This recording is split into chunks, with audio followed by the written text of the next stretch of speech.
প্ৰথমে মই সংগীতাই বনালো সকলোকে এটা নতুন ভিডিঅ'লৈ স্বাগতম জনালো। আজি আপোনালোকৰ কাৰণে বাটাৰস্কচ কেকৰ ৰেচিপি এটা লৈ আহিছো। বহুত দিনৰ পৰা আপোনালোকৰ কমেন্ট পাই আছিলো এই ৰেচিপিটোৰ কাৰণে। আজি ভাবিলো আপোনালোকৰ লগত ৰেচিপিটো শেয়াৰ কৰো। আৰু বাটাৰস্কচ কেকৰ কাৰণে দৰকাৰ হোৱা কেৰামেল ক্ৰাঞ্চ বা প্ৰলিন আৰু কেৰামেল সস এই দুটা ৰেচিপিও আপোনালোকৰ লগত শেয়াৰ কৰিছো। যদিও ভিডিঅ'টো অকণমান দীঘল হৈছে শেষলৈকে চাই যাব তেতিয়া গোটেইখিনি একেলগতে শিকিব পাৰিব। আহক তেনেহলে বেছি দেৰি নকৰো ভিডিঅ'টোৰ মাজলৈ আমি আগবাঢ়ো। কেকটো মই হাফ কেজিৰ বনাম তাৰ কাৰণে 6 ইঞ্চৰ কেক টিন এটা লৈছো। কেক টিনটোত চাৰিওফালে ৰিফাইন তেল সানি ললো। তাৰ পিছতে এখন বগা কাগজ বাটিটোৰ সাইজত কাটি লৈ ইয়াতে পাতি দিছো আৰু কাগজখিলাৰ ওপৰতো অলপ ৰিফাইন তেল লগাই ললো। এতিয়া এটা ডাঙৰ শুকান বাটি লৈছো। তাতে ৰুম টেম্পাৰেচাৰ থকা দুটা কণী ভাঙি লৈছো। এতিয়া এডাল ইলেক্ট্ৰিক ব্লেন্ডাৰৰ সহায়েৰে কণীকেইটা খুব ভালদৰে ফেটি ল'ব 4-5 মিনিট মানৰ কাৰণে আৰু ফেটোতে হাই স্পিডতে ফেটিব। হাই স্পিডত মই 4 মিনিটৰ কাৰণে ফেটি ললো আৰু দেখিছেনে আগতকে কিমানখিনি ফুলি আহিছে এনে ধৰণৰ হৈ পৰিব। তাৰ পিছতে ইয়াত দিব মেজাৰমেন্ট কাপেৰে আধা কাপ পিছি লোৱা চেনি। ইয়া মই চেনিখিনি যোগ কৰি ললো। তাৰ পিছতে ব্লেন্ডাৰ সুইচটো অফ কৰি এনেদৰে অলপ মিলাই ল'ব। এতিয়া মিডিয়াম স্পিডত 1 মিনিট মানৰ কাৰণে ফেটি লম যাতে চেনিখিনি ভালদৰে মিক্স হৈ পৰে। চেনি দিয়াৰ পিছত 1 মিনিটৰ কাৰণে মিডিয়াম স্পিডত বিট কৰি ললো আৰু চেনিখিনি ভালদৰে মিহলি হৈ গৈছে। ইয়া দেখিছেনে এনেকুৱা ধৰণৰ হৈ পৰিব ক্ৰিমি টেক্সচাৰ এটা হৈ যায়। এতিয়া ইয়াত দিম বাটাৰস্কচ এসেন্স। যেহেতু আমি বাটাৰস্কচ কেক বনাইছো যিকোনো কেক মেটেৰিয়েলছ বা দোকানতে সহজতে কিনিবলৈ পাব নাইবা আপোনালোকে অনলাইনো ল'ব পাৰে। কিছুমান এসেন্সৰ গোন্ধটো বহুত বেছি ষ্ট্ৰং হয় গতিকে চাই ল'ব কিমানখিনি দিব লাগিব। মই ইয়াত সৰু চামুচেৰে 1 চামুচ দিছো। লগতে দিছো ডাঙৰ চামুচেৰে 2 চামুচ ৰিফাইন তেল। ৰিফাইন তেলৰ ঠাইত আপোনালোকে বাটাৰ দিব পাৰে। বাটাৰখিনি গলাই দিব। তেল আৰু এসেন্স দিয়াৰ পিছত একেবাৰে লো স্পিডত কেই সেকেন্ড মানৰ কাৰণে বিট কৰি লম। এতিয়া আৰু বেছি সময় ফেটি থাকিব নালাগে। ইয়া কেই সেকেন্ড মানৰ কাৰণে বিট কৰি ললো আৰু তেল আৰু এসেন্সখিনিও ধুনীয়াকৈ মিহলি হৈ গৈছে। এতিয়া ইয়াতে শুকান সামগ্ৰীখিনি যোগ কৰিম। চেকনি এখন পাতি লৈছো। মেজাৰমেন্ট কাপেৰে আধা কাপ ময়দা দিছো। সৰু চামুচেৰে 1 চামুচ বা 1 টিস্পুন বেকিং পাউডাৰ এনেদৰে সমান কৰি দিব। একেবাৰে ওপৰলৈকে ভৰাই নিদিব তেতিয়া আকৌ বেছি হৈ যাব বেকিং পাউডাৰ। এচিকুট নিমখ দিছো টেষ্টটো বেলেন্স হ'বৰ কাৰণে।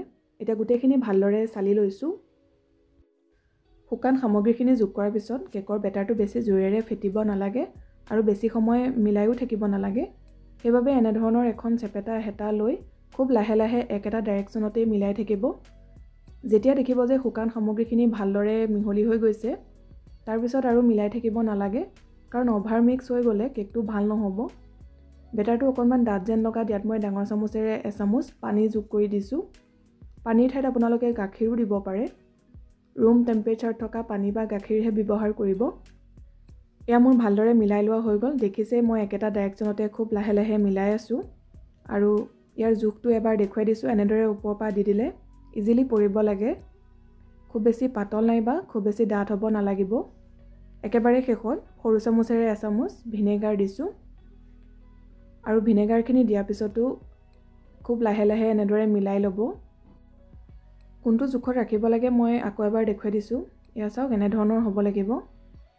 যদি বেটাৰটো বেছি ডাঠ হৈ থাকে তেতিয়াহ'লে পিছত কেকটো যেতিয়া আমি বেক কৰিম ওপৰটো ফাটি যোৱা নিচিনা হৈ যায়। বহুতে কমেন্ট কৰি থাকে সেইবাবে বাৰে বাৰে দেখুৱাই দিছো। ভিনেগাৰ যোগ কৰাৰ পিছত বেছি সময় মিশ্ৰণটো বাহিৰতে থৈ নিদিব। লগে লগে আগতে ৰেডি কৰি ৰখা কেক টিনটোত বেটাৰখিনি ঢালি ল'ব। 2-3 বাৰমান থপথপাই দিব। যদি কেনেবাকৈ এয়াৰ বাবলছ আছে তেতিয়াহ'লে সেইখিনি ওলাই আহিব।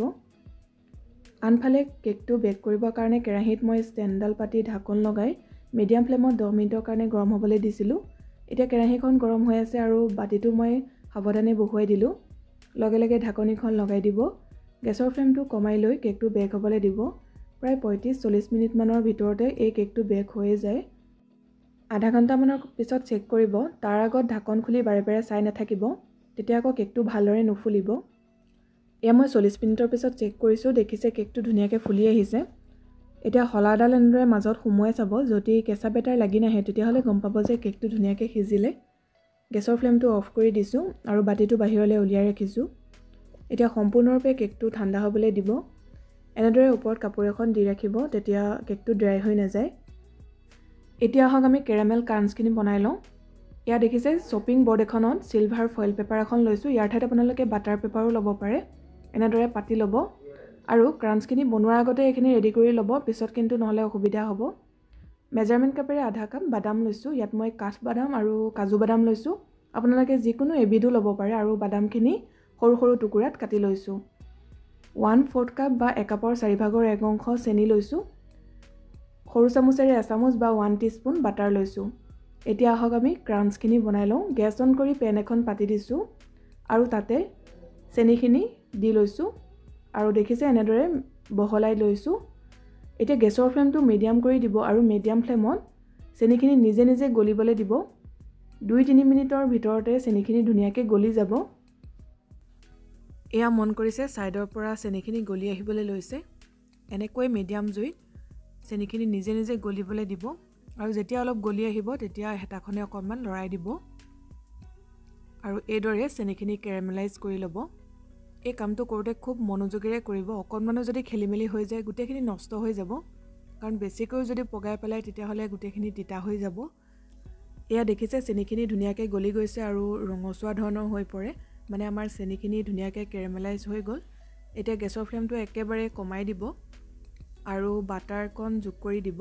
ইয়াত মই সৰু চামুচেৰে এচামুচ দিছোঁ আৰু বাটাৰখিনি ভালদৰে মিহলাই লোৱাৰ পিছত যিখিনি আমি বাদাম কাটি ৰাখিছিলোঁ সেয়া দি দিলোঁ আৰু বাদামখিনি দিয়াৰ পিছত লগে লগে এনেকৈ মিলাই লৈ আগতে যিখন ফয়েল পেপাৰ বা বাটাৰ পেপাৰ যিয়ে আপুনি ৰেডি কৰি থৈছে তাত মিশ্ৰণখিনি ঢালি দিব। মোৰ কেমেৰা এডজাষ্ট কৰি থাকোঁতে অকণমান দেৰিয়ে হৈছে। ইয়াত দেখিছে অলপ গোটা বান্ধিবলৈ আৰম্ভ কৰিলেই এইদৰে দি পেলাই অকণমান মেলি দিব।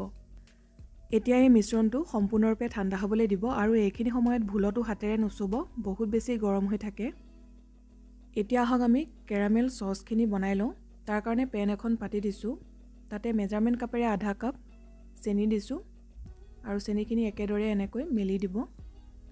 গেছৰ ফ্লেমটো মিডিয়াম কৰি ৰাখিব আৰু মিডিয়াম ফ্লেমতে আগতে আমি যেনেকৈ চেনিখিনি গলাই লৈছিলোঁ ঠিক তেনেকৈ গলিবলৈ দিব। 2-3 মিনিটমানৰ ভিতৰতে ধুনীয়াকৈ চেনিখিনি গলি যাব। 2 মিনিটমানৰ পিছতে দেখিব চেনিখিনি অলপ অলপ গলিবলৈ লৈছে। এয়া দেখিছে অলপ অলপ গলি আহিছে। তেতিয়া হেতাখনে লৰাই দিব। তাৰ আগত হেতাখনে লৰাই নাথাকিব বা ইয়াত পানীও যোগ কৰিব নালাগে, নিজে নিজে এনেকৈ গলিবলৈ দিব। এয়া আমাৰ চেনিখিনি কেৰামেলাইজ হৈ গ'ল। যেতিয়া এইদৰে চেনিখিনি গলি আহিব তেতিয়া গেছৰ ফ্লেমটো একেবাৰে কমাই দিব আৰু ডাঙৰ চামুচেৰে এচামুচ বাটাৰ যোগ কৰি দিব।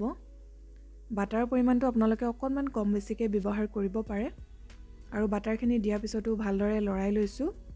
তাৰপিছতে ইয়াত দিছোঁ 1/4 কাপ বা 1 কাপৰ 4/1 অংশ হুইপিং ক্ৰীম বা আপোনালোকে আমুলৰ ফ্ৰেছ ক্ৰীমো ব্যৱহাৰ কৰিব পাৰে। মোৰ ওচৰত ফ্ৰেছ ক্ৰীম আনি থোৱা নাছিলে বাবে মই হুইপিং ক্ৰীমেকে দি লৈছোঁ আৰু ক্ৰীমখিনি দিয়াৰ পিছতো কণ্টিনিউ এনেকৈ লৰাই থাকিব। গেছৰ ফ্লেমটো কমাই ৰাখিব।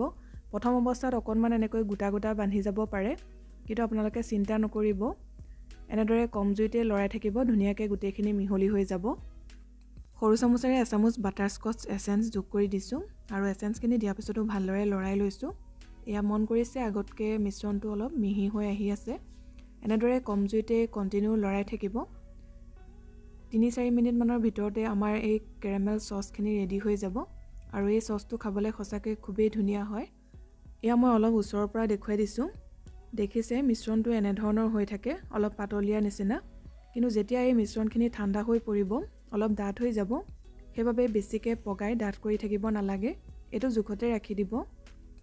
এতিয়া মই বাতি এটালৈ উলিয়াই লৈছোঁ আৰু কেৰামেল চচখিনি যদি আপোনালোকৰ ঠাণ্ডা হোৱাৰ পিছত বহুত বেছি টান নিচিনা হৈ যায় তেতিয়া 4-5 চামুচমান গাখীৰ দি আকৌ গলাই ল'ব কম জুইত। এতিয়া এই কেৰামেল চচখিনি ৰুম টেম্পাৰেচাৰতে ঠাণ্ডা হ'বলৈ দিব। গৰম অৱস্থাত এনেধৰণৰ হৈ থাকে, যেতিয়া ঠাণ্ডা হৈ আহিব তেতিয়া ডাঠ হৈ পৰিব। আনফালে আমাৰ কেৰামেল ক্ৰাঞ্চখিনি সম্পূৰ্ণৰূপে ঠাণ্ডা হ'ল আৰু এতিয়া মই এৰুৱাই লৈছোঁ।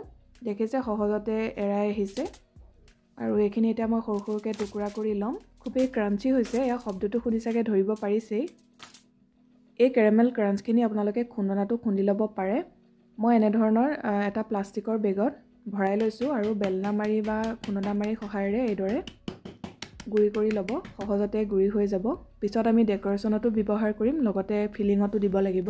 এতিয়া এইখিনি মই প্লেট এখনলৈ উলিয়াই লৈছোঁ এতিয়া মই ক্ৰীমখিনি ৰেডি কৰি ল'ম। এটা ডাঙৰ শুকান বাতি লৈছোঁ, তাতে মেজাৰমেণ্ট কাপেৰে একাপ হুইপিং ক্ৰীম লৈছোঁ। ইয়াত মই ক্ৰীম বেলৰ হুইপ ক্ৰীমটো ব্যৱহাৰ কৰিছোঁ। ক্ৰীমখিনি বিট কৰাৰ সময়ত যাতে লিকুইড ফৰ্মত থাকে সেইটো মন কৰিব। এতিয়া এডাল ইলেক্ট্ৰিক ব্লেণ্ডাৰ সহায়েৰে প্ৰথমতে মিডিয়াম স্পীডত 2 মিনিটৰ কাৰণে ক্ৰীমখিনি বিট কৰিম। তাৰপিছতে স্পীডটো হাই কৰি দিম আৰু হাই স্পীডত ষ্টিফ পিক এটা অহালৈকে ক্ৰীমখিনি ভালকৈ ফেটি ল'ব লাগিব। এয়া মই ক্ৰীমখিনি মিডিয়াম স্পীডত 2 মিনিটৰ কাৰণে ফেটি ল'লোঁ। দেখিছে অলপ অলপ ডাঠ হ'বলৈ লৈছে। এইখিনি সময়তে মই ইয়াত কালাৰ যোগ কৰিছোঁ। ইয়াত মই য়েল্লো লিকুইড ফুড কালাৰ দিছোঁ একেবাৰে কম পৰিমাণত। বাটাৰস্কচ কেকবিলাক অকণমান লাইট য়েল্লো কালাৰত হ'লে ভাল লাগে দেখি, সেইবাবে মই এনেকৈ দিছোঁ। আপোনালোকে যিদৰে ডেক'ৰেশ্যন কৰিব বিচাৰে সেইটো হিচাপত কালাৰ মিক্স কৰিব। আৰু এতিয়া হাই স্পীডত ষ্টিফ পিক এটা অহালৈকে ক্ৰীমখিনি ভালদৰে বিট কৰি ল'ম। ক্ৰীমৰ ওপৰত আগতে মই ভিডিঅ' এটা দি থৈছোঁ, আপোনালোকে যদি চোৱা নাই এবাৰ চাই ল'ব, তেতিয়া আৰু ভালকৈ ডিটেইলছত কথাখিনি জানিব পাৰিব। এতিয়া মই যিমান পাৰোঁ চুটিকৈ দেখুৱাইছোঁ কাৰণ ভিডিঅ'টো বহুত বেছি দীঘল হৈ যায়গৈ। ইয়াত দেখিছে মই ষ্টিফ পিক এটা অহালৈকে ভালদৰে বিট কৰি ল'লোঁ। এই ধৰণৰ জোং এটা নিচিনা হৈ যায় আৰু ক্ৰীমখিনি যিমান লৰাই দিলেও পৰি নাযায়। এয়া মোৰ ভালদৰে বিট কৰি লোৱা হৈ গ'ল। এতিয়া আমি কেকটো আইচিং কৰি ল'ম। এইখিনিতে মোৰ এটা ভিডিঅ' ক্লিপ মিছ হৈ গ'ল। মই কৈয়ে দিছোঁ কেকটো দুটা ভাগ কৰি ল'লোঁ, আপোনালোকে 3টা ভাগো কৰিব পাৰে। তাৰপিছতে কেক বৰ্ড এখনৰ ওপৰত এটা ফাল দি লৈ তাৰ ওপৰত চুগাৰ চিৰাপ লগালোঁ। চুগাৰ চিৰাপৰ পিছত হুইপ ক্ৰীম দি এনেদৰে স্প্ৰেড কৰি ল'লোঁ। এতিয়া আমি ইয়াতে দিম যিখিনি আগতে বনাই ৰাখিছিলোঁ কেৰামেল চচ, সেয়া 2-3 চামুচমান দিলেই হ'ব। আৰু চচখিনি মন কৰিছেনে ঠাণ্ডা হোৱাৰ পিছত অলপ আগতকৈ ডাঠ হৈ পৰিলে? যদি আপোনালোকৰ চচখিনি ইয়াতকৈও বেছি ডাঠ হৈ যায় তেতিয়াহ'লে আপোনালোকে অলপ গাখীৰ দি পেলাই কম জুইত গলাই ল'ব। এতিয়া চচখিনি এনেদৰে চামুচখনেৰে মই স্প্ৰেড কৰি দিছোঁ। এতিয়া ইয়াতে অলপ কেৰামেল ক্ৰাঞ্চ এনেদৰে ছটিয়াই দিব। তাৰপিছতে কেকৰ আনটো ফাল ইয়াতে দি লৈছোঁ। ওপৰে ওপৰে অকণমান প্ৰেছ কৰি দিব যাতে ভালদৰে লাগি ধৰে। তাৰপিছতে পেলেট নাইফৰ সহায়েৰে এনেকৈ কাষটো অকণমান সমান কৰি ল'ব। এতিয়া ইয়াৰ ওপৰতো অলপ চুগাৰ চিৰাপ লগাই লৈছোঁ, তেতিয়া কেকটো বহুত কোমল হৈ থাকে। আৰু চুগাৰ চিৰাপৰ কাৰণে মই 1 কাপ পানীত ডাঙৰ চামুচেৰে 2 চামুচ গুড়ি চেনি ভালদৰে মিহলাই লৈছিলোঁ। এতিয়া ইয়াত ক্ৰীম এপ্লাই কৰিছোঁ। আপোনালোকে প্ৰথমতে এটা পাতলীয়া লেয়াৰ দি অলপ সময় ফ্ৰিজত থৈ দিব পাৰে, তাৰপিছতে ফাইনেল লেয়াৰ দিব পাৰে। মই একেবাৰতে দি লৈছোঁ। তাৰপিছতে পেলেট নাইফখনে এনেকৈ সমান কৰি গৈছোঁ।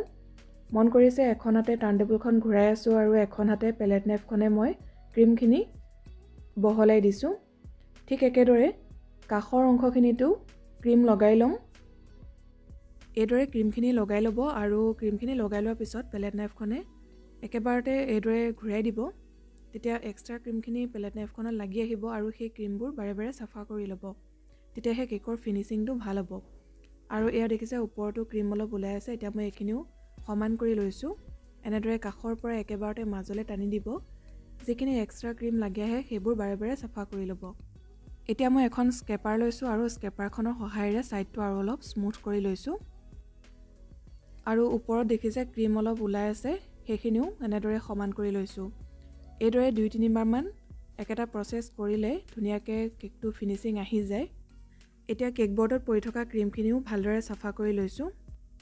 এয়া মোৰ কেকটো ভালদৰে মিহি কৰি লোৱা হৈ গ'ল। এতিয়া মই কেকটো ধুনীয়াকৈ সজাই ল'ম। আপোনালোকে ডেক'ৰেশ্যনটো নিজৰ হিচাপত কৰি ল'ব। মই এয়া যিখিনি অলপ কেৰামেল ক্ৰাঞ্চ বাকী আছিলে সেইখিনি ছাইডত লগাই দিছোঁ। বা আপোনালোকে যদি চচখিনি বেছিকৈ বাঢ়ি যায় তেতিয়া সেই চচখিনি অলপ পাতল কৰি ল'ব। তাৰপিছতে যিদৰে আমি চকলেট গানাছ দি পেলাই কেক ডেক'ৰেশ্যন কৰোঁ ঠিক তেনেদৰেও কৰিব পাৰে। এয়া মোৰ ক্ৰাঞ্চখিনি ভালদৰে লগাই লোৱা হৈ গ'ল। এতিয়া যিখিনি কেক বৰ্ডত পৰি যায় সেইবোৰ ভালদৰে চাফা কৰি ল'ব। এতিয়া মই এটা সৰু ষ্টাৰ নজল লৈছোঁ। নজলটো পাইপিং বেগত ভৰাই ল'লোঁ আৰু যিখিনি ক্ৰীম বাকী আছিলে সেয়াও ভৰাই লৈ এনেদৰে ভালকৈ পকাই ল'ব যাতে ক্ৰীমখিনি ওলাই নাহে।